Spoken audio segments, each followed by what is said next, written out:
Halo, Assalamualaikum warahmatullahi wabarakatuh. Perkenalkan, saya Dwi Prasetyo dari kelompok 7 dan teman-teman saya ada Nurfi, Ahdan, Dwi Rahmania, dan Tias. Dari kelompok 7, kita akan mempresentasikan materi analisis jaringan komunikasi dalam organisasi. Nah, materi yang pertama itu ada tentang jaringan komunikasi analisis. Analisis jaringan mencoba mengevaluasi kualitas komunikasi organisasi dengan menilai pola struktural dalam hubungan antar staf. Semua jenis hubungan antar karyawan dapat dipelajari. Dalam konteks audit, dua jenis hubungan mendominasi. Yang pertama yaitu adalah hubungan afektif, misalnya seperti perasaan, persahabatan, kepercayaan, atau penghargaan karyawan.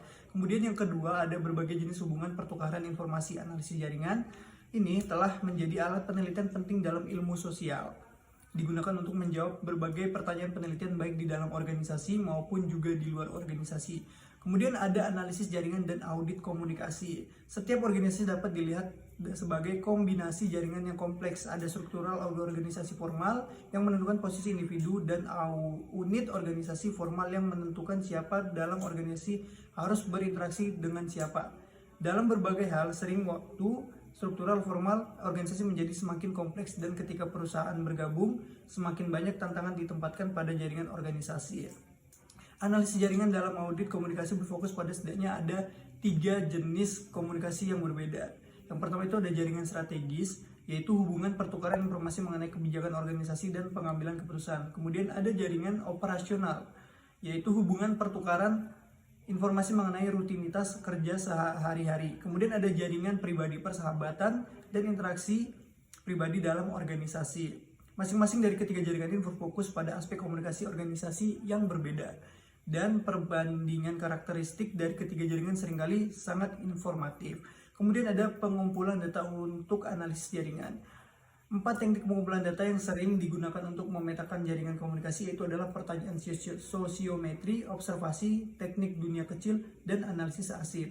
Apa itu pertanyaan sosiometri? Pertanyaan sosiometri itu adalah responden diminta untuk menunjukkan frekuensi kontak mereka dengan anggota organisasi lainnya. Dalam berbeda kasus jaringan komunikasi dipetakan berdasarkan satu pertanyaan, seperti yang terjadi pada instrumen analisis jaringan Asosiasi Komunikasi Internasional ICA, di mana responden diminta untuk bereaksi terhadap pernyataan. Dengan cara serupa, jenis hubungan pertukaran lainnya dapat dipelajari, misalnya hubungan pertemanan, siapa yang Anda anggap sebagai teman Anda dalam organisasi ini. Kemudian ada pengamatan. Studi observasi juga dapat bervariasi dalam tingkat detailnya, misalnya kamera video dapat digunakan untuk merekam rapat atau momen interaksi lain yang relevan. Ini memungkinkan peneliti untuk mempelajari hal-hal seperti nada suara yang digunakan selama interaksi atau komunikasi nonverbal yang digunakan karyawan selama pertukaran informasi. Kemudian ada teknik dunia kecil. Teknik lain untuk mempelajari hubungan pertukaran informasi dalam organisasi adalah teknik dunia kecil. Apa itu? Teknik dunia kecil tampaknya sangat cocok untuk mengungkapkan peran terkait komunikasi dalam suatu organisasi, seperti bintang sosiometrik atau penjaga gerbang. Karyawan yang sering diminta untuk meneruskan pesan ke target orang yang dapat dilihat sebagai pusat jaringan komunikasi atau bahkan penjaga gerbang dalam sistem komunikasi secara keseluruhan. Dengan menganalisis rute yang diambil, folder menjadi jelas bagaimana fungsi sistem komunikasi nyata dan informal. Selanjutnya kita akan membahas mengenai praktik profesional audit. Nah, berbagai metodologi audit telah digunakan dalam studi yang dirancang untuk memantau, mengevaluasi, dan meningkatkan kinerja komunikasi para profesional di seluruh spektrum yang luas. Memang semua metode yang tercakup dalam bab sebelumnya itu sudah relevan. Survei, kuesioner, wawancara mendalam, kelompok fokus, catatan harian, dan metode penyamaran semuanya telah digunakan untuk mengukur informasi tentang praktik profesional. Nah, membahas 3 metode lebih lanjut untuk memeriksa praktik profesional, yaitu yang pertama ada teknik insiden kritis, etnografi konstitutif, dan teknik delphi. Maka yang pertama ada teknik insiden kritis. Ini adalah metodologi khusus yang merupakan pendekatan induktif, di mana semua data berasal dari responden. Teknik insiden kritis atau CIT didasarkan pada pandangan bahwa perasaan kepuasan atau ketidakpuasan internal terhadap seseorang, profesi atau organisasi adalah hasil dari pengalaman yang aktual. Intinya, CIT memanfaatkan skema kognitif individu. Skema adalah struktur kognitif yang memberikan individu informasi yang mudah diakses tentang apa yang harus dilakukan dalam situasi situasi tertentu.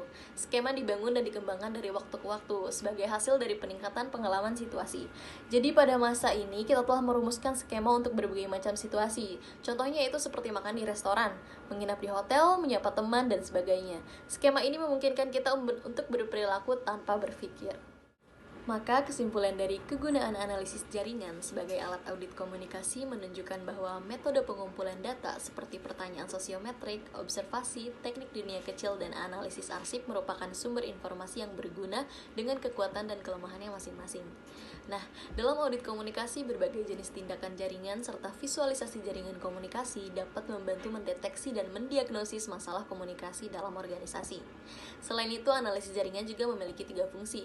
Yang pertama yaitu dimungkinkan untuk menggunakan analisis jaringan sebagai teknik deskriptif utama.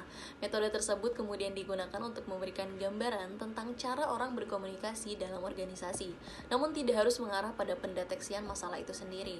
Hasilnya berfungsi sebagai informasi latar belakang untuk membantu menafsirkan hasil teknik audit lainnya. Yang kedua yaitu analisis jaringan dapat dilihat sebagai sumber informasi independen tentang masalah komunikasi dalam suatu organisasi.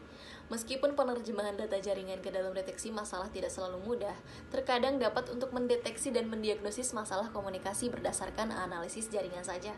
Hal ini sering membutuhkan perbandingan data jaringan dengan model ideal jaringan organisasi, atau perbandingan dengan data jaringan dari organisasi yang berbeda namun masih serupa. Yang ketiga yaitu data jaringan dapat digunakan untuk mendukung temuan teknik audit lainnya. CIT melibatkan 3 fase utama. Yang pertama, menentukan populasi sasaran. Pada bagian ini menjelaskan mengenai seberapa tepat dalam menetapkan parameter yang akan dimasukkan.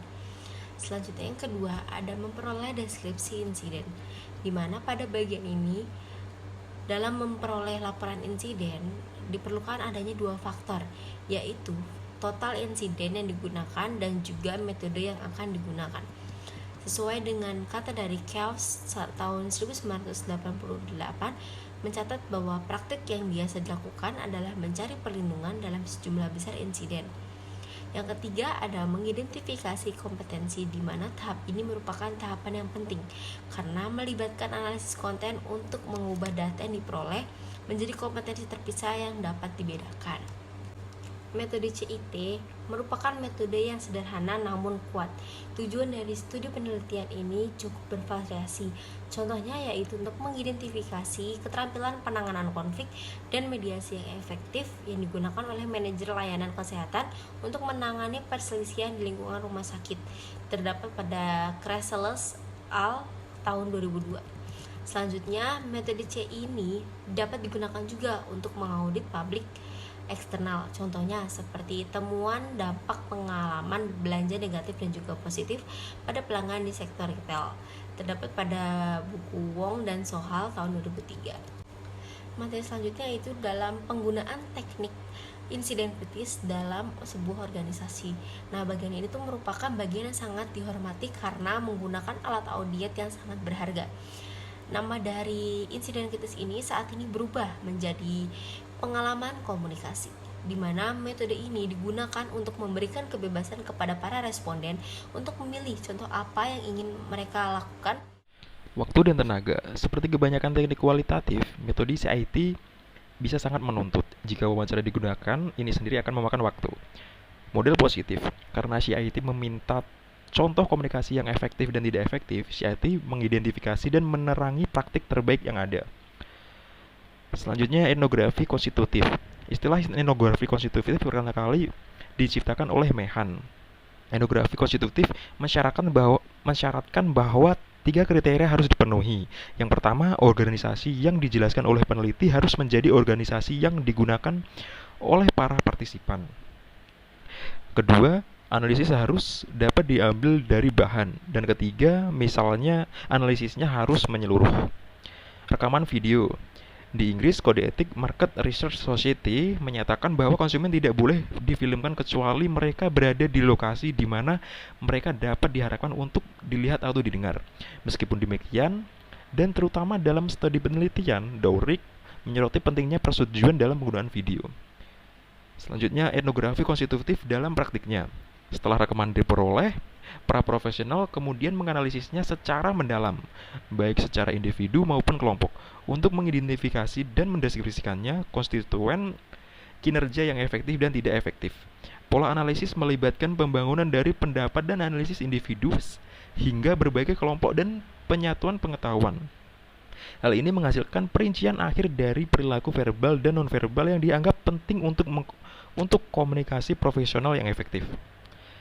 Tahap 1, analisis individu. Di sini apoteker diberi formulir analisis di mana mereka harus menilai apakah setiap konsultasi atau episode efektif atau tidak efektif dan memberikan alasan pilihan mereka. Mereka kemudian harus melihat rekaman mereka dan memilih 5 konsultasi mereka yang paling efektif dan 5 yang paling tidak efektif, dan menyelesaikan penilaian tertulis yang lebih rinci atas kinerja mereka pada 10 episode ini, termasuk komentar tentang situasi profesional tertentu yang digambarkan dan frekuensi yang biasanya terjadi. Tahap 2, sesi triad. Pada bagian analisis ini, apoteker bertemu dalam kelompok yang terdiri dari 3 orang untuk berbagi keahlian dan evaluasi mereka dan juga untuk memeriksa konsultasi satu sama lain. Tahap ketiga, kategori perilaku. Setelah sesi triad, tugas selanjutnya adalah mengklarifikasikan semua perilaku yang teridentifikasi ke dalam kategori dan melabelinya. Mengingat sifat bagian proyek ini yang sangat memakan waktu, para ilmuwan sosial dalam tim peneliti melakukan tugas kategorisasi awal ini. Meskipun idealnya hal ini dilakukan oleh para profesional itu sendiri, dalam praktiknya hal ini tidak realistis. Tahap keempat, peringkat individu dari perilaku penting. Pada fase terakhir ini, apoteker secara individual melihat 30 konsultasi lagi dan menilai pada skala Likert 6 poin sejauh mana masing-masing keterampilan komunikasi yang diidentifikasikan sangat penting untuk komunikasi apoteker dan pasien yang efektif dalam konteks itu. Hal ini memungkinkan dilakukannya perkiraan kontribusi yang dirasakan dari keterampilan khusus untuk interaksi apoteker pasien yang efektif secara umum. Poin untuk dipertimbangkan dalam evaluasi pendekatan CE. Hal-hal berikut harus diingat. Pertama, logistik. Metode harus ditemukan untuk merekrut jumlah yang cukup untuk membuat penyelidikan layak, memungkinkan potensi drop out. Berbagai bahan dan sumber daya lainnya juga dibutuhkan, termasuk waktu, keuangan, dan teknologi. Kedua, validasi wajah. Hasil yang diperoleh dari CE memiliki validasi muka yang sangat tinggi dalam profesi apapun.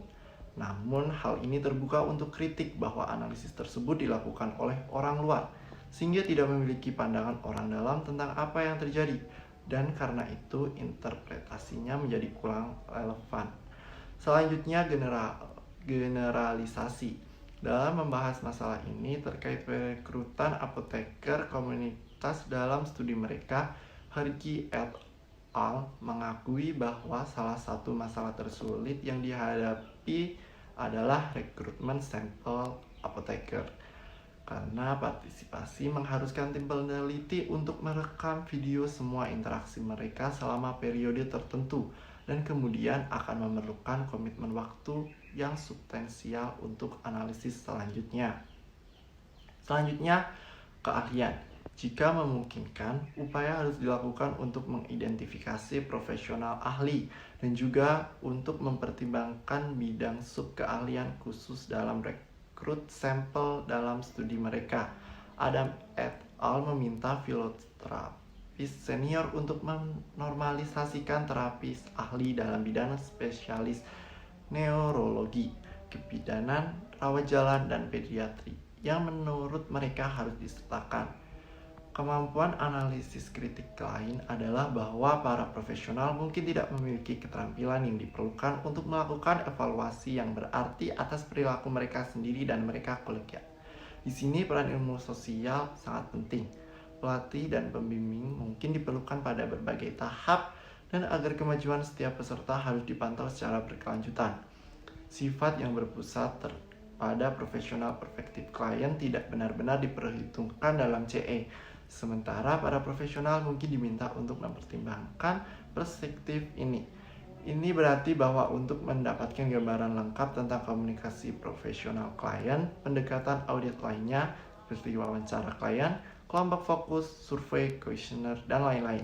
Perlu digunakan untuk melengkapi CE dalam hal mengukur perspektif klien.